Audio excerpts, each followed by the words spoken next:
Hoje vamos falar de inteligência artificial e saúde. E vamos falar com António Lopes. Mas este é um episódio especial. Faz parte do primeiro Bootcamp Cruzamento. Neste Bootcamp temos debatido e aprofundado tópicos relacionados com a saúde e tecnologia. Os participantes deste Bootcamp estão a assistir a este episódio ao vivo.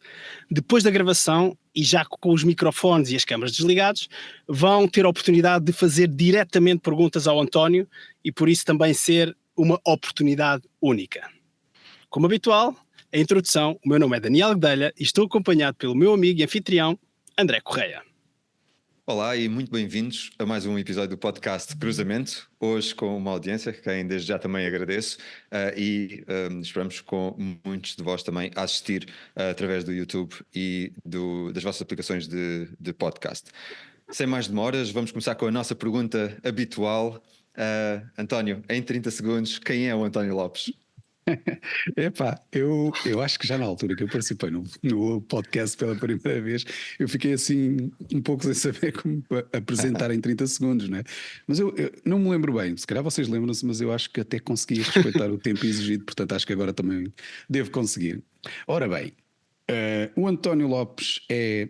Epá, se calhar fica mal falar na terceira pessoa. Eu sou uma pessoa que gosta de explorar muitas coisas diferentes. Eu acho que isso acaba por se notar também no meu percurso.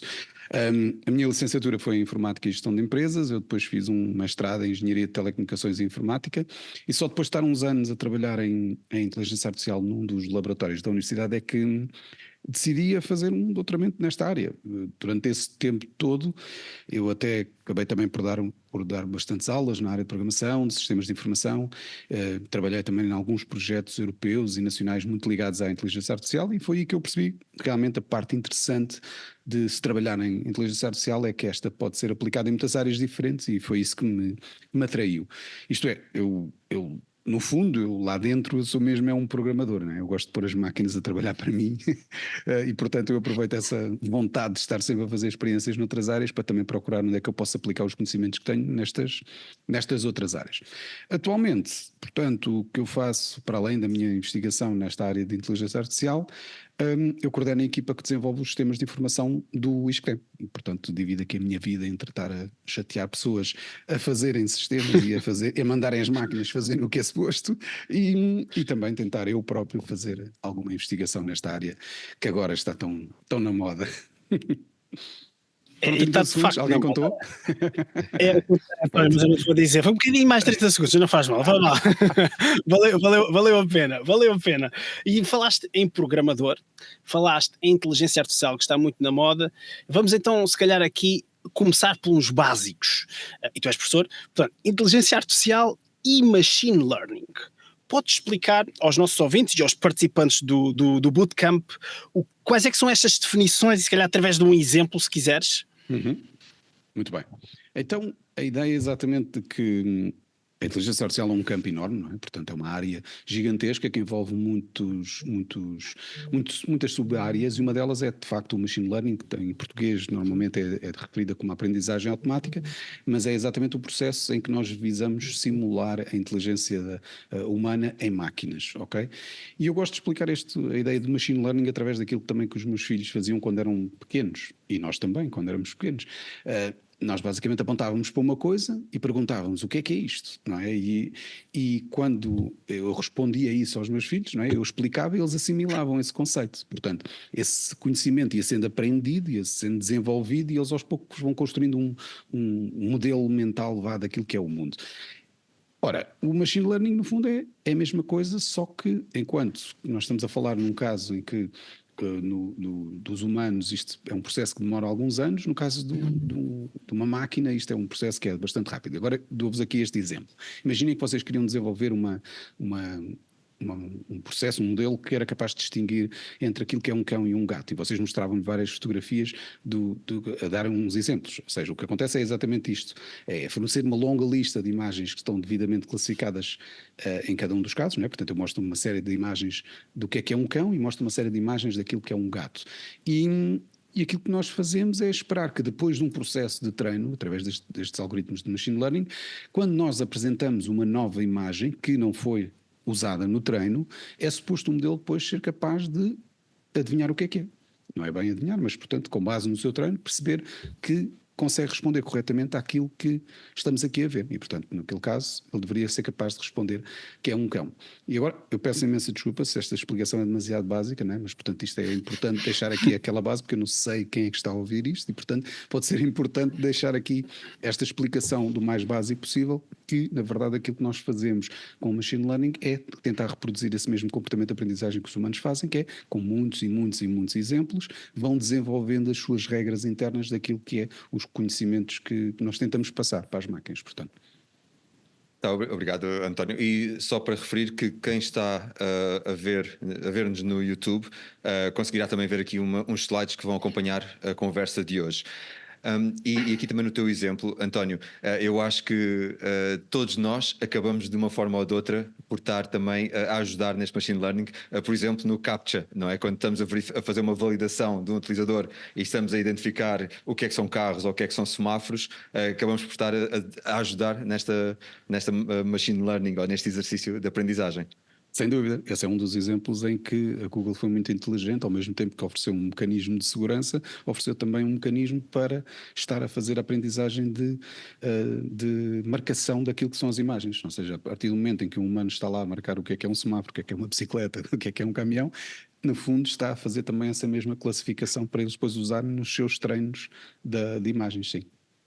E estou-me a lembrar também na Duolingo, portanto, o curso de linguagem, onde quando as pessoas vão escolhendo as coisas, o modelo de negócio para oferecerem os cursos gratuitos é também nessa seleção de imagens providenciar esses modelos. Mas existem, isto só para dizer que existem alguns exemplos em que nós estamos a contribuir e às vezes, se calhar, nem nos apercebemos dessa contribuição. Mas vamos ligar isto tudo à medicina, porque aqui a nossa audiência hoje na sala virtual e lá fora está muito ligada à parte de saúde. Queres dar aqui alguns exemplos aos nossos ouvintes específicos sobre a aplicação destas tecnologias que falaste na área da saúde? Sim, até porque a aplicação da inteligência artificial na medicina já é uma parceria que tem uns anos longos mesmo, e de facto é uma das áreas em que nós temos um grupo muito rico de exemplos em que já se viram resultados bastante promissores. E eu até posso-vos dar aqui uns exemplos bem concretos em várias áreas diferentes. Aliás, nesta área do apoio de detecção de doenças através de imagiologia, e estamos a falar de raio-x, de ressonâncias magnéticas e esse tipo de informação, houve um modelo que foi desenvolvido por o MIT que conseguiu detectar o risco de cancro de mama 4 anos antes deste se ter efetivamente desenvolvido isso. Porque se pensarem que se este modelo conseguir ser treinado em milhares e milhares de imagens que são classificadas com e sem cancro da mama, no fundo o que o modelo depois é capaz de aperfeiçoar é a capacidade de perceber com precisão qual é que é os elementos que definem aquilo que é o cancro da mama. E, portanto, quando ele consegue detectar cancro da mama 4 anos antes deste ser desenvolvido, quer dizer que todo este potencial, não é, de imagens que é usado para este efeito é extremamente importante. Mas não é só através de imagiologia, portanto também temos exemplos concretos na áreas da análise de grandes volumes de dados, ou seja, de dados, por exemplo, o Big Data, no contexto em que se usarmos os dados médicos das pessoas, sejam dados textuais ou as notas simplesmente dos médicos, serve um propósito bastante interessante. Há um exemplo da Harvard Medical School que liderou um estudo que demonstrou uma capacidade impressionante, que é com base só nos dados dos pacientes, dados textuais e registros médicos, foram capazes de identificar a suscetibilidade ao cancro do pâncreas até 3 anos antes também do diagnóstico real. Ou seja, isto no fundo o que está a fazer é uma detecção de um risco associado só com base no historial da pessoa. E isto é espetacular no sentido em que, se vocês pensarem que isto pode ser usado como uma forma preventiva, não é? Nas pessoas que tiverem maior risco, podem de certa forma mudar a sua alimentação, o seu estilo de vida, as condições que definem no fundo a contribuição para o cancro do pâncreas.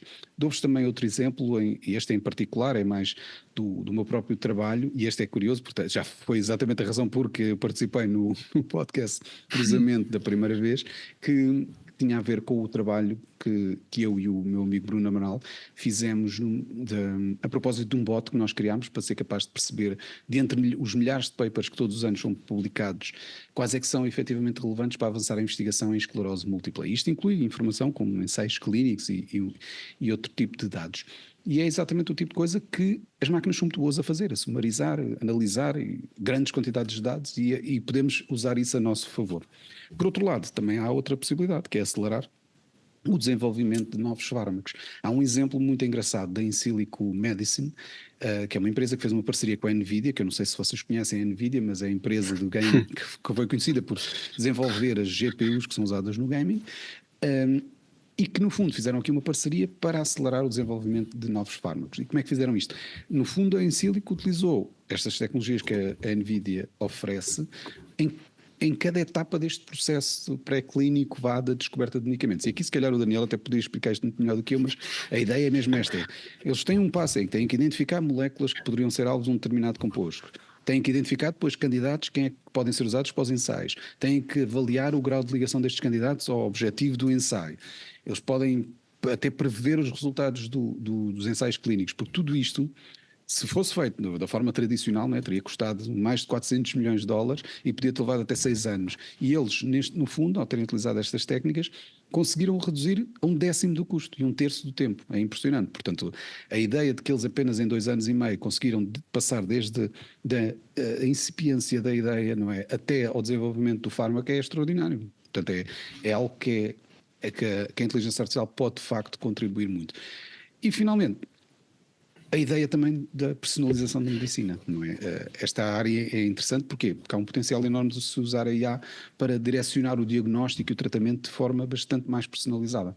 Um exemplo concreto que até vos posso dar tem a ver com uma investigação que foi feita na Cornell Medicine, que utilizaram dados de aprendizagem automática, portanto machine learning e neuroimagem, para classificar indivíduos com perturbações do espectro do autismo. A questão é que eles conseguem identificar 4 subtipos distintos, ou seja, conseguem efetivamente personalizar o tratamento só através da atividade cerebral e comportamentos que são detectados em cada um dos pacientes. E, portanto, o interessante nesta abordagem é que consegue-se exatamente conduzir estas terapias para serem mais personalizadas e melhorar, inclusive, as estratégias que são usadas para diagnóstico, tratamento, para cada um dos subtipos que são detectados. Okay? Portanto, como veem, é vasto já os exemplos que temos, já é uma área que há muitos anos tem contribuído para isto e, portanto, não é surpresa nenhuma que é uma grande contribuição que a inteligência artificial tem feito no mundo. Excelente, António. Há aqui tantas coisas. O sumário executivo, a NVIDIA é uma das maiores empresas do mundo. Vão ao Google e vejam a market cap, a capitalização bolsista desta empresa é absolutamente gigantesca. E aqui se calhar Daniel, para fazer referência à data de gravação deste episódio. Sim, junho, bem, pois. Junho de 2024. Eu acho que a acontecer vai subir, acho que ainda está numa curva. Isto não é uma recomendação de investimento. Bem, dito isto, estavas a falar de saúde. De facto, nós temos em Portugal, e olhando para o nosso país, um SNS, que é basicamente o Serviço Nacional da Doença. E para fazer aqui um pequeno comentário às tuas primeiras observações, a prevenção, que é uma coisa absolutamente brutal, porque para os nossos ouvintes terem uma ideia, para os participantes que estão aqui, que certamente têm uma noção disso, à medida que a doença avança numa pessoa, quer seja cardiovascular, quer seja neurológica, quer seja oncológica, o gasto, e estou agora a olhar também do ponto de vista económico, já para não falar do avanço da doença e daquilo que pode causar ao doente, o gasto que é necessário para curar é um crescimento muitas vezes exponencial. Dito isto, a prevenção pode ter um efeito absolutamente massivo, de forma positiva, no nosso atual Serviço Nacional de Doença, para passar realmente a ser um serviço, um Sistema Nacional de Saúde, que olha também para a prevenção de outra forma. E o António estava a referir, de facto, os fármacos têm um custo gigantesco, o António falou em milhões, e podemos falar, um estudo da McKinsey aponta para mais de 2,5 mil milhões desde que é descoberto até que é posto no mercado, é um valor brutal. Portanto, tudo o que a inteligência artificial possa fazer para otimizar este tempo vai causar um savings, ou seja, não despesa de milhões de euros e, por consequência, um eventual preço mais baixo dos medicamentos. Mas dito isto, António, a indústria farmacêutica e a área da saúde são extremamente reguladas. E nós aqui, com os algoritmos, temos um problema. É que temos uma black box. Ou seja, o modelo bebe informação e depois dá-nos um output. Mas como é que esta black box... Fala-nos um bocadinho sobre isto, António, porque isto é um desafio na área da saúde. Não é só na área da saúde, em particular é por causa que nós estamos aqui a falar dos exemplos da área da saúde e no fundo eu dei-vos aqui alguns exemplos daquilo que é a parte boa, mas também nunca nos podemos esquecer que não é tudo uma maravilha e portanto há sempre aspectos que nós temos de ter em conta e de facto esse do problema da black box que estavas a falar é muito importante. Porquê? Porque tem a ver com a parte associada à explicabilidade daquilo que é feito através destes modelos. Por acaso não sei se esta palavra existe em português, mas ando na mesma palavra. Mas é exatamente esta ideia. Portanto, há bocado quando eu vos expliquei o machine learning, estava a explicar com este conceito, não é? Para desenvolver um modelo de machine learning, no fundo o que nós damos é um conjunto de exemplos que têm uma determinada classificação, um conjunto de exemplos que têm classificação contrária, e a ideia é o modelo de ser desenvolvido nesse sentido, não é? Perceber qual é que é a diferença entre uns casos e os outros, para depois ser capaz de responder a essas perguntas. Agora imaginem que tínhamos exatamente este conceito aqui, mas por exemplo para detectar com base em imagens de uma lesão na pele, tentar perceber se essa lesão na pele corresponde a cancro de pele ou não. Pronto, era só este o exercício que se pretendia fazer, era desenvolver um modelo que era capaz, através destas fotos, de detectar isso. Portanto, depois desse treino, que é feito, não é? Portanto, é todo um processo, como eu expliquei atrás, que é com milhares de imagens, e que têm que ser imagens que estão classificadas como sendo cancro ou não cancro. A ideia é que depois, mais à frente, eu quando apresento uma nova imagem que não foi utilizada no treino, é suposto o modelo depois ser capaz de dar uma resposta deste género, a dizer, eu acho que sim, que é cancro, com um determinado grau de confiança. E pronto, e este é o processo, não é? O problema é que eu não sei o que é que originou esta resposta. Ou seja, quando eu estou a olhar para trás no modelo, o modelo não me explica porque é que é 87% de certeza que é de cancro. E aí é que está o principal problema, não haver esta explicabilidade, ok? E isto agora para vos dar este exemplo da dermatologia, porquê? Porque foi uma coisa que aconteceu exatamente num estudo em 2019. Houve uns senhores, portanto, investigadores, quando estavam a fazer este tipo de treino, em que usavam imagens de lesões na pele e que eram usadas para auxiliar neste processo de treino, normalmente estas imagens são acompanhadas de uma pequena régua que permite medir a lesão. Que isto faz todo sentido, não é? Porque é o crescimento da lesão que determina, portanto, o nível também de gravidade deste tipo de doença. O que é que significa? Quando eles depois fazem este tipo de treino com estas imagens, até conseguiram atingir um nível de precisão bastante grande, perto dos 95%, e acharam, ok, isto está ótimo, pode ser utilizado no mundo real. E de facto começaram a fazer testes no mundo real, e quando eu digo mundo real, é na sala, no paciente, portanto, diretamente num paciente. E o que os médicos que estavam a testar este modelo estavam a fazer era mesmo isso, tiravam fotos no momento ao modelo e depois tentavam avaliar se aquilo era ou não cancro de pele. Ora, o que é que acontece? Quando começaram a utilizar isto no mundo real, o nível de precisão já foi completamente diferente, porque aquilo que eles estavam a utilizar, o número de ou melhor, a taxa de falsos positivos andava na ordem dos 40%, o que é ridículo, e eles não conseguiam perceber exatamente porquê. E depois, quando eles voltaram a usar as imagens com que o modelo foi treinado, este já estava a mostrar outra vez a tal precisão de 95%. Portanto, o mistério tinha que estar na diferença entre estas imagens usadas nos treinos e as imagens que eram usadas nestes testes. E a única diferença entre as imagens eram as réguas. Ou seja, isto durante o treino, as imagens que eles usavam tinham cancro, tinham uma régua a medir a lesão, as que não tinham cancro não tinham régua. Nos testes reais, eles tiravam fotos sempre com régua, porque lá está, no contexto de paciente, estão sempre a medir, porque é sempre importante essa informação. E portanto, o que estes investigadores conseguiram fazer foi produzir um modelo que consegue detectar réguas com 95% de precisão. Pronto.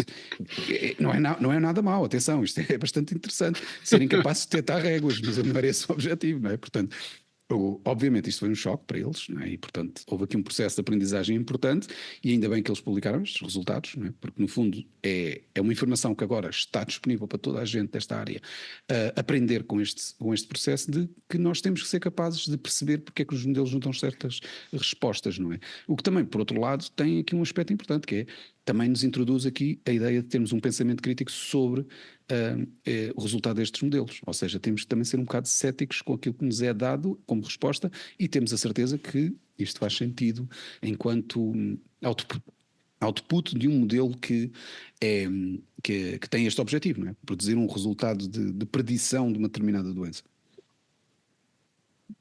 E neste exemplo também, António, isto simplificando bastante, temos aqui um determinado sinal e uma régua, são relativamente poucas variáveis. Se começarmos a entrar em modelos com mais variáveis, chegamos à conclusão que não conseguimos depois perguntar à máquina quais foram as assumptions que usaram para determinados resultados. Portanto, sim, apesar de muito complexo, eu não quero estar a simplificar, mas acabam por ser poucas variáveis quando outros problemas estão a ser tentados resolver com muito mais variáveis. E parece-me que existem até alguns exemplos em que os resultados não foram só surpreendentes, mas também foram bastante polémicos. Queres partilhar alguns desses exemplos? Sim. Não, lá porque nós estamos a falar de medicina não quer dizer que isto seja exclusivo da medicina, não é? Atenção, isto é um problema de toda a inteligência artificial. Acontece noutras áreas e até quando são grandes empresas conhecidas a trabalhar com machine learning. Um dos exemplos de um fiasco que aconteceu na Amazon e com a ferramenta que eles criaram para ajudá-los no processo de recrutamento das equipas técnicas. Isto é, como vocês devem imaginar, a Amazon recebe milhares e milhares de CVs para qualquer oferta de emprego que abrem. E o processo de consulta desses CVs é pesado, não é? Portanto, eles não querem estar a ler os CVs todos. O que eles fizeram foi pegar nos CVs das pessoas que já tinham contratado antes para alimentar o treino de um modelo de machine learning que no fundo fazia o screening dos novos CVs para assim determinar o que é que eram os potenciais bons candidatos. Ora, o que é que acontece? Quando se alimenta um modelo com dados enviesados, os resultados vão ser naturalmente enviesados também, não é? E foi o que aconteceu. Dentro da Amazon já havia um desequilíbrio enorme neste número de homens e mulheres que eram contratados para estas posições técnicas, que não é exclusivo da Amazon, tenham atenção, portanto isto é um problema. Como podem ver pelo gráfico, a ideia é exatamente essa, é que é algo que é um desequilíbrio total nesta indústria, em que apenas 20% dos contratados são mulheres. E, portanto, o que o modelo de machine learning aprendeu é detectar nos CVs quem é que eram as mulheres e a rejeitá-las. Pronto. E mesmo quando eles retiraram o campo género dos CVs, quando perceberam do problema, o modelo mesmo assim conseguiu utilizar outro tipo de informações para perceber que os currículos eram de mulheres, como por exemplo os hobbies que as pessoas manifestavam nos CVs. Portanto, este é exatamente o tipo de coisa que revela um enviesamento na realidade e afeta o treino do modelo, que por sua vez tem consequências nos outputs desse modelo. Okay? Outro fiasco foi também do lado do Google, que tem a ver com o classificador automático de fotos que eles tinham. Eles introduziram esta funcionalidade em 2015, julgo eu, e nessa aplicação do Google Fotos a ideia era classificar, arrumar as fotos em álbuns que eram automaticamente categorizados. O que é que acontece? Isto rapidamente começaram a aparecer pessoas de pele mais escura a queixarem-se que esse modelo estava a classificar selfies delas como gorilas.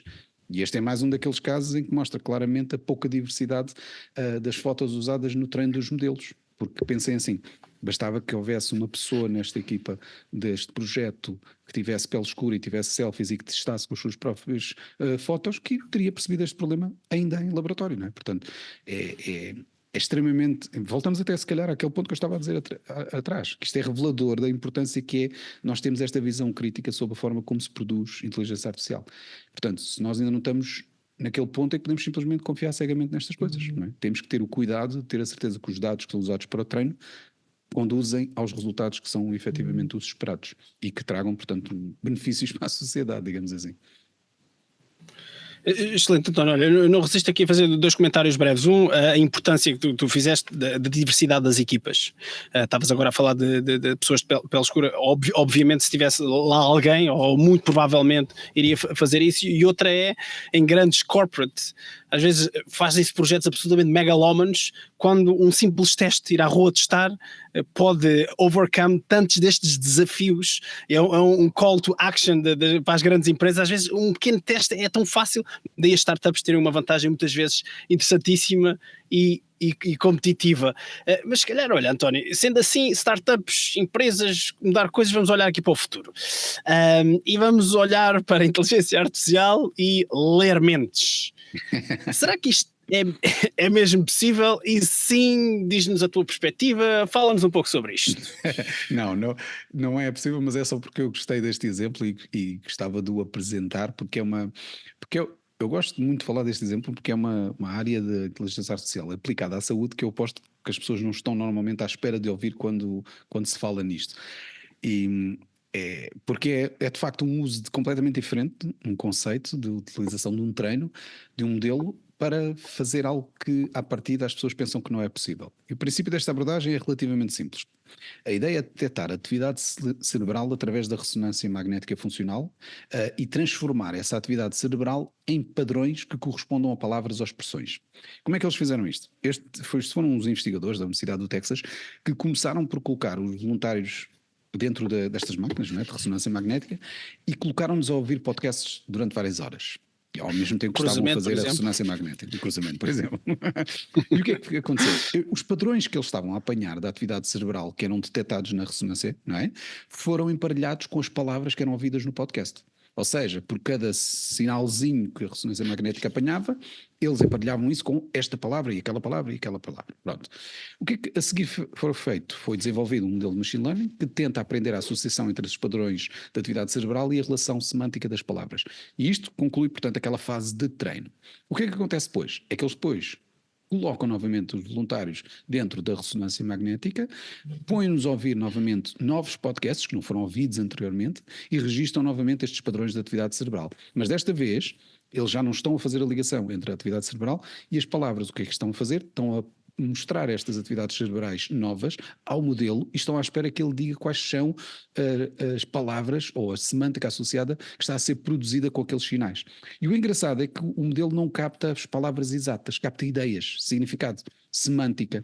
E um exemplo que eles dão é que uma das voluntárias ouvia assim uma frase que era: eu ainda não tenho a carta de condução.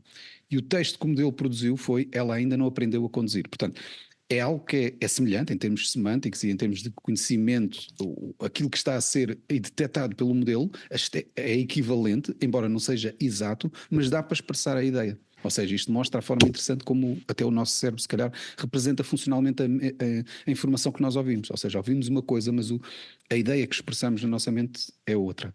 Pronto, é o tipo de coisa que é extremamente interessante. Seja como for, isto é um tipo de investigação que ainda é embrionário. Portanto, o processo de treino, obviamente, é muito lento, são muitas horas passadas dentro destas máquinas, é completamente individualizado, não é? Portanto, os nossos cérebros funcionam todos de forma diferente e, portanto, quando se capta a atividade cerebral de uma pessoa, não corresponde à atividade cerebral de outra pessoa para as mesmas palavras e, portanto, nós quando estamos a utilizar este tipo de abordagem, sabemos que isto é altamente individualizado. Mas tem um grande potencial, não é? Que é ajudar, por exemplo, pessoas que já perderam a capacidade motora de comunicação de serem capazes de se expressarem, não é? De comunicarem novamente. E, portanto, isto tem um potencial enorme de ajudar aquelas pessoas que já estão totalmente paralisadas ou que não têm capacidades de comunicação. Por outro lado, eu imagino também que vocês também já devem estar a pensar na ideia do perigo que é ter um modelo que consegue ler uma mente, não é? E aqui eu estou, atenção, isto é um podcast, estou a pôr as aspas, não é?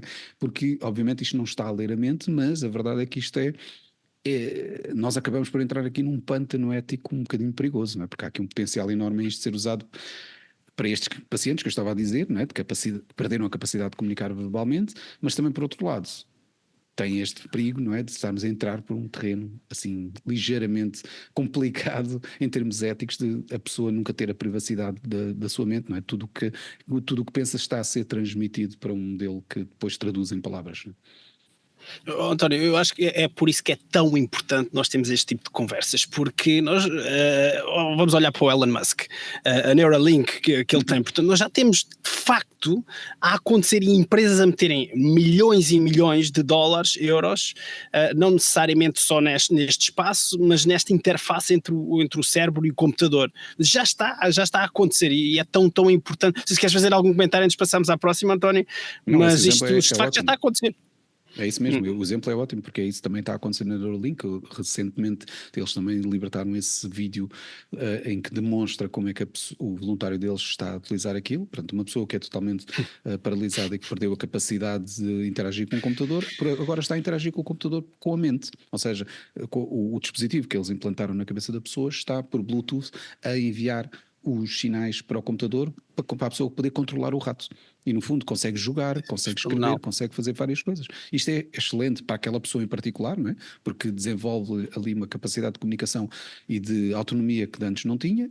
Mas, por outro lado, entramos também no tal terreno que eu estava a dizer que é altamente perigoso, não é? Em que a questão ética de que não sabemos o que é que eles estão a captar da mente da pessoa e o que é que estão a guardar e o que é que fica privado e o que é que... Porque ele não consegue deixar de pensar numa coisa, não é? Porque se eu agora te disser não penses num elefante cor-de-rosa, o que é que tu estás a pensar? Ele vai de cor-de-rosa, mas Um elefante cor-de-rosa, pois claro. Portanto, a questão é mesmo esta, não é? É perigoso, não é? Nós estarmos a entrar por estes terrenos. Ao mesmo tempo, é um potencial enorme e é excelente de se pensar que nós podemos ajudar pessoas por esta via. Por isso é uma balança complicada. Um equilíbrio que tem que se arranjar aí, que nem sempre é fácil. E António, só que hoje ouvimos falar muito de Gen AI e está nas bocas do mundo, em todos os exemplos, em todas as conversas, em todas as conferências. Vamos aqui voltar um bocadinho a falar outra vez de casos práticos, nomeadamente do uso de inteligência artificial generativa na medicina. Que exemplos é que tens aí para partilhar connosco? Eu tenho um exemplo, porque eu acho que esta aqui é uma conversa extremamente interessante, não é? Porque toda a gente imagino que quem nos está a ouvir provavelmente já experimentou ferramentas como o ChatGPT, não é? Sabem perfeitamente que há um grande potencial em utilização deste tipo de ferramentas, não é? E há aqui um exemplo muito engraçado que foram uns investigadores que acharam interessante testar exatamente isto, que era, pegavam em respostas, pegavam em perguntas de pacientes, não é? sobre condições médicas e foram buscar respostas para essas perguntas ao ChatGPT e a médicos, ok? E depois pegaram nessas várias perguntas, meteram todas dentro de um saco e pediram aos especialistas para avaliar. Esses especialistas fizeram a avaliação e o resultado interessante é este.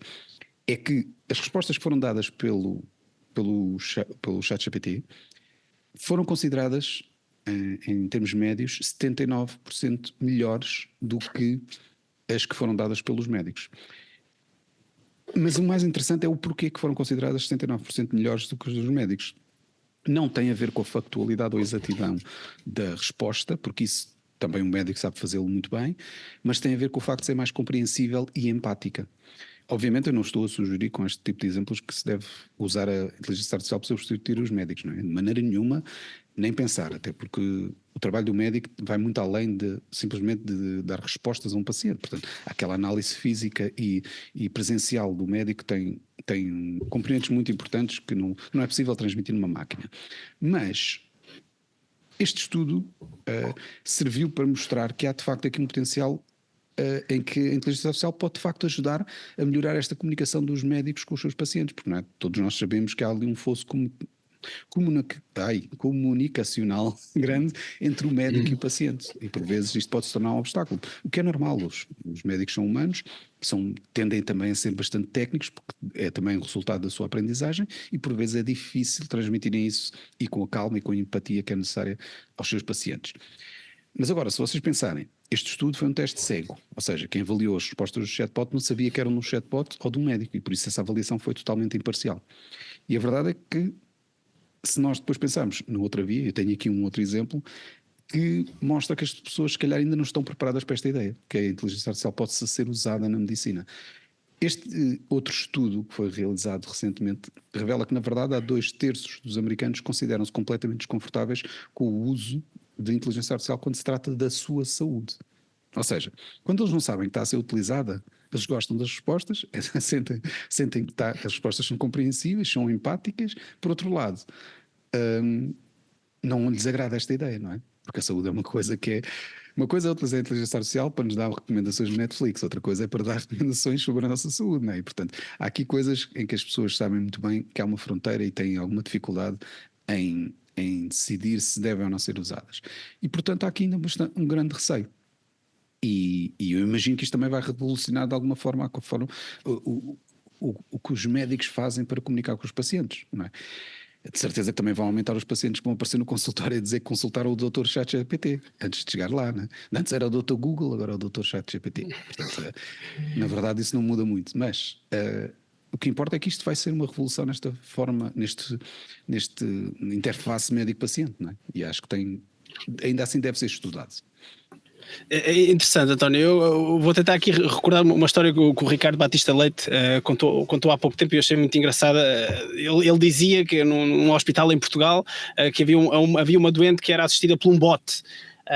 E depois a senhora, entretanto, na determinada altura, falou com alguém do Conselho de Administração e o diretor disse-lhe: olha, minha senhora, Dona Maria, mas você sabe que você está a ser atendida por um robô. E a resposta dela foi: eu não quero saber se é um robô ou se não é, mas a doutora Shana é muito simpática.